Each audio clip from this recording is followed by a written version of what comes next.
Right then, just a little bit of a how-to on the subject of teeny tiny birdies. What you are looking at is a very small syringe, a narrow syringe with a kind of a catheter attachment that the vet gave us. Whoa, there goes the focus. And this is what we use to feed these little tiny monsters.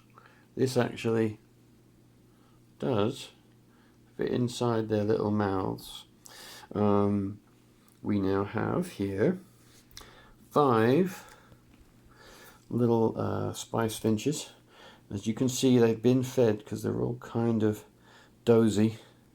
These ones are, this is their 5th day with us, and I estimate, just an estimate now, that they were about 2 days perhaps old when they came to us. So here's number 1. Here is a little guy. You can see his crop here, just in the middle there. It's nice and full, that big sack of goop. This is full of the KT. You can see now he's no longer transparent. Well, he's sort of transparent, but he's getting some color in his organs. His abdomen is getting color in it.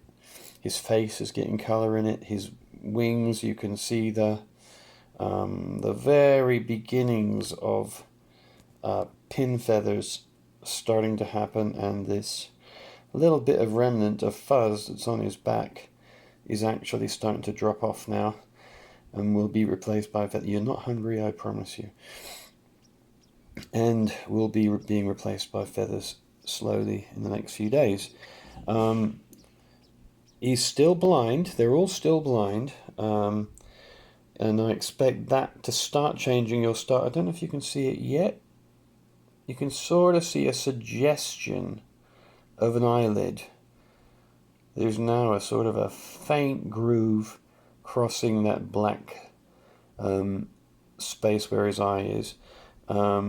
And that will deepen and slowly become a proper eyelid in the next couple of days. And hopefully, let's see, by day 8 or 9,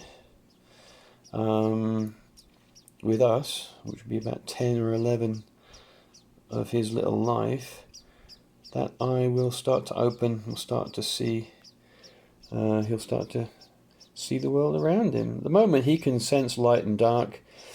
They can tell when we uncover them in their little box, in their little nest box, and they immediately start to chirp when they sense light, but they can't actually see anything yet. The mouth's open. They're not really hungry. It's just a reflex. In the wild, of course, every opportunity to feed is an opportunity you should be taking. We have in this little group a runt, a little runt, which I think is this little guy. He's the smallest one by a long way, and probably in the nest he wouldn't survive because he's taken a lot more effort to feed, and quite frankly, if you're not fighting for your food in the nest, you're probably not going to make it. You've got to get parents' attention. Anyway, here they are.